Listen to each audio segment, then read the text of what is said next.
Hello everyone, welcome to সম্রাট score physics. আজকে আমি আরেকটা মেথড নিয়ে তোমাদের কাছে এসেছি।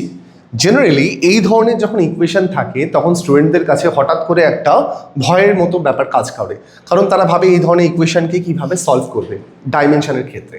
এই ধরনের ইকুয়েশনকে সলভ করবার জন্য আগে একটা টেকনিক বুঝে নাও।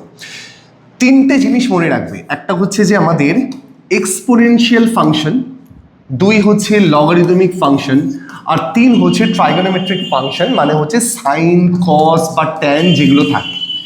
এদের প্রত্যেকের মনে রাখবে এদের যে ডাইমেনশন হয় এটা ডাইমেনশন লেস হয়।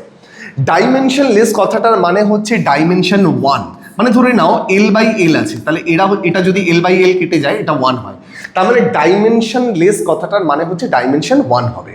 ঠিক আছে, তাহলে এখন বক্তব্য হচ্ছে যে এই যে রাশিটা আমাদের দিয়েছে an expression of energy density, এটা এনার্জি ডেন্সিটি দিয়েছে।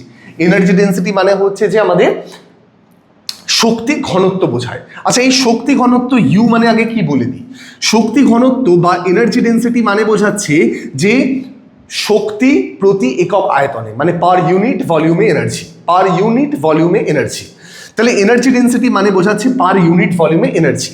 তাহলে এনার্জি মানে কি হয়, M L square T to the power -2 divided by হচ্ছে এল কিউব। এইটা আমার ইউকে রিপ্রেজেন্ট করছে।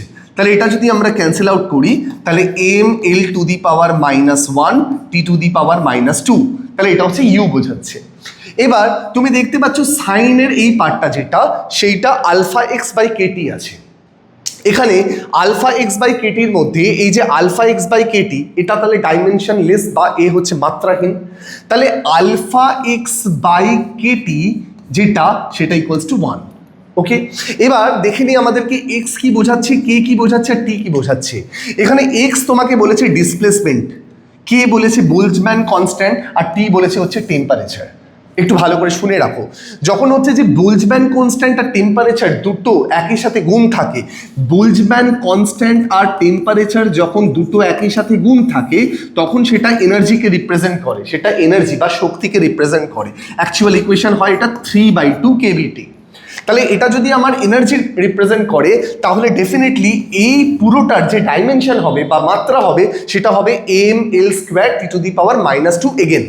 তাহলে আমরা এখানে লিখবো আলফা এক্স মানে ডিসপ্লেসমেন্ট বুঝিয়েছে, তার মানে হবে এল বাই হচ্ছে M L square T to the power -2, right? এটা ইকুয়ালস টু 1। তাহলে এল এখানে ক্যান্সেল আউট করলাম, তাহলে আলফা কত হলো, M L T to the power -2 হলো। তাহলে এটা বেরোলো হচ্ছে আমাদের আলফা। এবার তোমাকে দিয়েছে কি ডাইমেনশন অফ বিটা বার করতে, তাহলে ডেফিনেটলি এই আলফা বাই বিটা যেটা, সেটা ইউ এর ইকুয়াল, কারণ এই পুরোটা ডাইমেনশনলেস, এটা 1। তাহলে আলফা বাই বিটা যেটা, সেটা ইকুয়ালস টু ইউ। তাহলে আলফা বাই বিটা যদি আমরা ইকুয়ালস টু ইউ করি তাহলে ইউ এর ডাইমেনশন আমরা অলরেডি বার করে ফেলেছি, M L to the power -1 T to the power -2। আলফার ভ্যালু বার করলাম, M L T to the power -2 equals to M L to the power -1 T to the power -2 by হচ্ছে beta. তাহলে beta is equals to কত হবে, M M cancel, T to the power -2 T to the power -2 cancel, আর এখানে L to the পাওয়ার -1টা যদি নিচে যায় ওপরে গেলে সেটা এল স্কোয়ার হবে, তাহলে বিটার ভ্যালু হবে হচ্ছে এল স্কোয়ার। আর তাহলে বিটার ভ্যালু যদি এল স্কোয়ার হয় তাহলে আমার এখানে অপশান কোনটার সাথে ম্যাচ করছে, অপশান এটা ডি হবে, m0 L square T to the power 0। Hope তুমি ব্যাপারটা বুঝতে পেরেছো। আগের যে মেথডটা ছিল সেটার উপর বেস করে আমাদের একটা সেম টাইপ অফ প্রবলেম আছে। এখানে তোমরা দেখতে পাচ্ছ লগ আছে, তাহলে লগ আছে মানে সেটাও ডাইমেনশনলেস হবে। তোমাদেরকে বলেছি এক্সপোনেনশিয়াল লগ আর হচ্ছে ট্রাইগোনোমেট্রিক ফাংশন মানে ত্রিকোণমিতির ফাংশনগুলো হচ্ছে আমাদের ডাইমেনশনলেস হয়। তাহলে অবশ্যই তোমরা এটা করো আর আমাকে কমেন্টে অবশ্যই জানিও।